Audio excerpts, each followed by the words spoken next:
Hello everyone, I am back with Jamie from Ski Instructor Academy. Hi guys, all good? I am. And we are back with the analysis series, and we're going to be looking at some skiers to see what our opinion is and how we can add to their performance level and their improvement. So is this skier here we're going to look at, is this a guy that you had an opportunity to ski with, or is this... I had a day with him, okay. and it was a day where the conditions were very variable, so it was a lot more talking about feelings really, as opposed to focus on exercises and different things. We're talking about a lot about sensations and steering skills. Maybe quick history thing there. So this guy is Ski Instructor Academy student for a ski instructor course for like a level 2, and he is wanting to be able to achieve good short turns, good long turns, and of course the plow parallel. This is his first run on arrival that we're showing now. So this is what he looked like on day one. And I think both Jamie and I will agree and say this is a good level to start at. When people come at a lot lower level than this.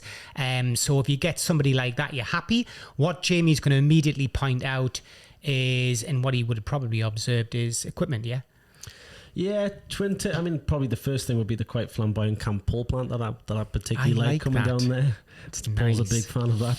But yeah, twin tips. Here in Austria, we generally ski on more race, kind of piste-orientated performance skis, no matter what the weather is generally. But can we, for those probably going, well, hang on, I like a pair of twin tips, and all this. Why are we, when we're training people to be ski instructors, we're talking about that's the job, they're going to be a ski instructor, why is it so bad? Why can't they have the nice twin tippies?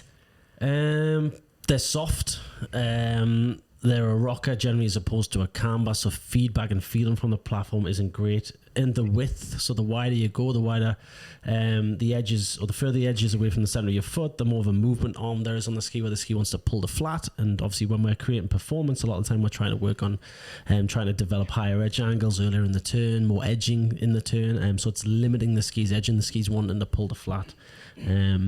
So in a nutshell, what Jamie's saying is that these soft skis are designed specifically for jumping, landing, spinning, absorbing impact, for turning back to front, rotation on your bars, and they usually even the edges are completely blunt because they don't want them that sharp. So it catch the edge in the and they tend to be a lot of the time too short, because they're really short for tricks and stuff like that.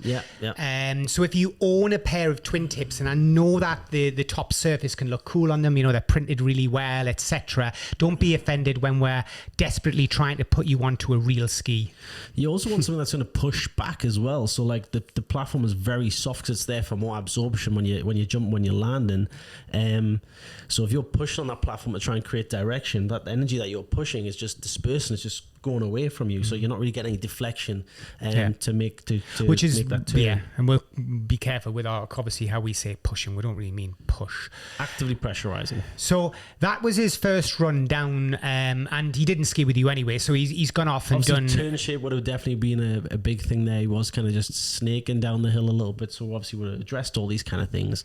And weirdly enough, on his second run, Jamie, I can see that he's actually gone out or he's brought his more race-orientated ski, his narrow underfoot ski. He's using the Fisher, which is a great RC4, I'm guessing, by the looks of it, which is always a good price to quality ratio ski. Yeah, it's just a detuned giant slalom ski, depending on the length, 16 to 18 meter radius. Stiff for a recreational style ski, a really high-end recreational style piece ski. It just sits underneath the race, which is weird, because he probably would have done himself a favour by skiing on his crappy twin tip today, because there's obviously about 10 centimetres of snow on this big ground. A little bit of off-piste in the powder, so you could feel kind of where his steering's coming from. Worked a lot on leg steering on this particular So you said day. Steering's coming from, so I think we can both observe where the steering's coming from, and it's interesting as he slows down and he gets to the bottom of the run. I think you're going to probably pick up what I am. Yeah, as soon as kind of the inertia goes or whatever, or the run comes to an end, it starts to flatten off, where kind of you just have gravity pulling you down the hill and helping generate that turn. you can see where the steering really comes from the pelvis, using that large mass to try and turn the platform, as opposed to, strong physical effort of turning the femur inside the hip socket, getting that strong thigh rotation. And we would talk, because we're going into more off-piste variable, and there is height and friction because the platform's sinking below the snowpack, we would talk more about thigh steering, even though it's always the same. It's thigh or foot, but to turn the foot, you have to steer the feet. You have to turn the femur within this hip socket. So one of the reasons I think people find problems in deep snow when they try and ski it, they're wondering why can't I ski in deep snow? It's often because they don't realize how much more effort it's going to take to turn the ski in that snow. But secondly, how much more maybe momentum and speed they need to have to be able to make it easy to turn the ski. Yeah, so it's a bit like obviously water skiing. You need the boat needs to start to pull you at a certain speed before you have the ability to stand on that platform. And it's the same when we ski off piste in the powder. The ski needs to be traveling at a certain speed for you to have the ability to turn it. And there's a height and friction because of the ski sinking, and maybe your foot, your legs sinking below the snowpack. So you need to maybe take a bit more of a direct line, or maybe like we found doing some videoing recently for ourselves, that we needed to go on steep terrain because the snowpack was so deep. We just couldn't turn it on the shallow pitches, so we need to go steep to actually be able to make turns. So you can see as he starts to make a turn, and the ski, because it is narrow underfoot, this ski, it's going to be more challenging. It's going to be more difficult for him. He's not cheating. He's on a narrow underfoot ski, and don't get me wrong, that's not nice to say cheating. People who wear wide skis and off piste, it's fine. It's not an issue. But you can see that because the ski is not doing what he expects it to do, it remains tracked on the old turn. You can see now this twisting. Yeah, so it's quite a lot. Body and pelvis rotation. He's using the upper body, using large masses to turn the ski. Just he hasn't understood that once he's gone from the piste to the off piste, that he needs to put more physical effort in there because there's height and friction. So in effect, it's almost like putting an extra weight on your bench press, on your squats, on the bar. You're gonna need to put more effort in to move that weight in the same plane, and it's the same for us.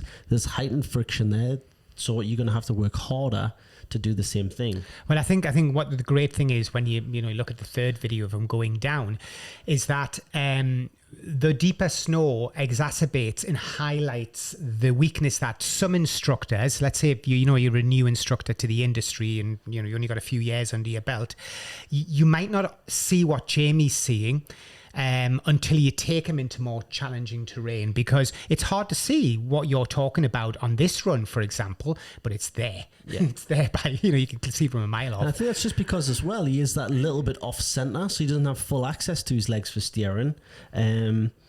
So he's having to use his pelvis to a certain degree. But I think you can see an improvement from first video on piste to a much more challenging steep terrain. So the first run was on a blue run, pretty much first thing in the morning, so you couldn't really get much better conditions than a fresh groomer first thing. And now you've got black or shallow black or steep red with variable conditions, and just you can see his steering skills have definitely increased. There's still the original issue of that pelvis and body steering to a degree, but he's definitely improving. I think the equipment which we've spoke about heavily would definitely have made a difference in that. But obviously, just good coaching and kind of sticking down that road. And I think the snowpack that day, particularly because we really focused on kind of trying to get much more leg steering and get much more active with that, definitely helped with that height and friction. And all we worked on that day was just talking about sensations, no exercises and no nothing, because the snowpack was already the challenging thing. So why would I want to challenge him anymore with exercises? It was just, let's give him some sensations, let's give him an understanding of what he should be doing and where he should be doing it from, and let's go ski it.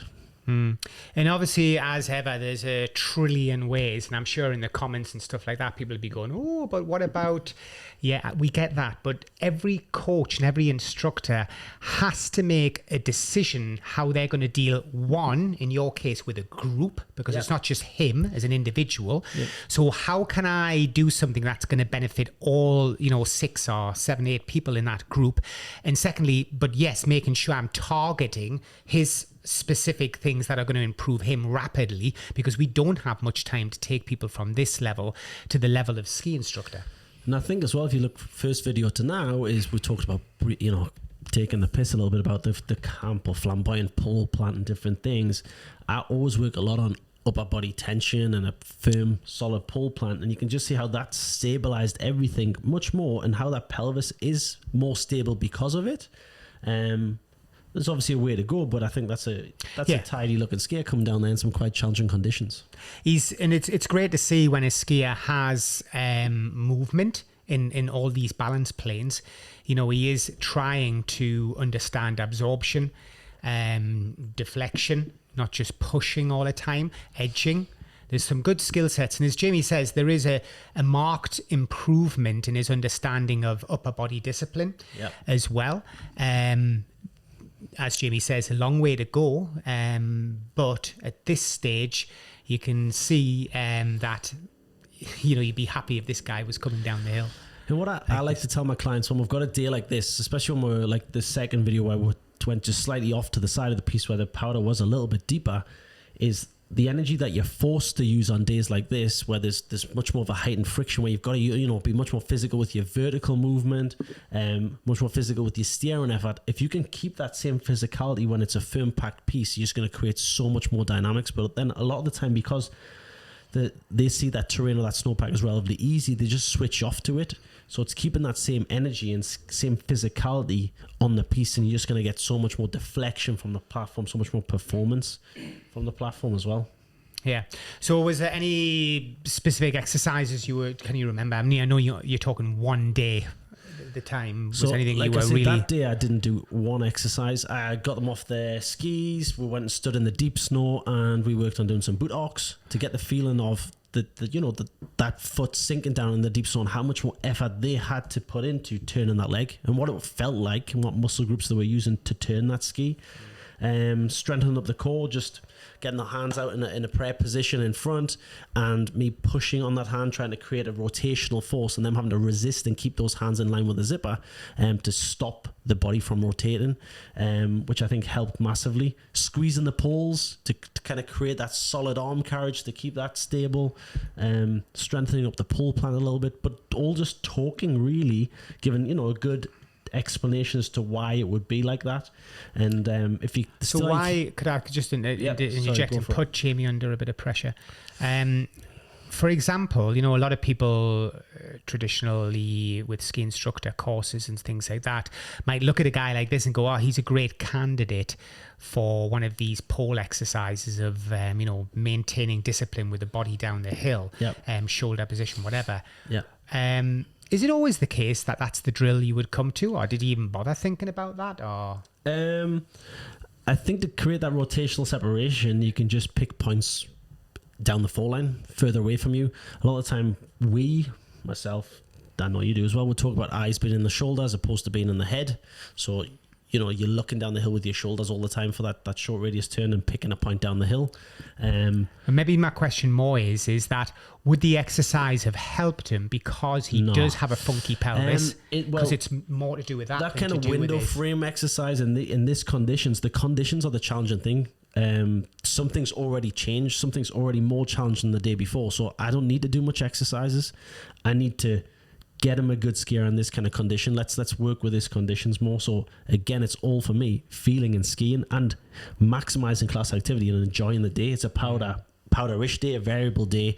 So let's actually enjoy it. Let's fly about the mountain a bit, but let's make some progression with it. I think interesting you say that, because fly about the mountains, a bit of the thing is that you find a lot of people slow down in conditions like this when actually they should speed up in effect. Speed's your in friend. Conditions like this. It's your friend. It's going to create that platform to float higher on the surface of the snowpack where there's less friction, so it's easier to turn. Well, I think as well, it's going to create force, and that you can work with forces, and that's what's important.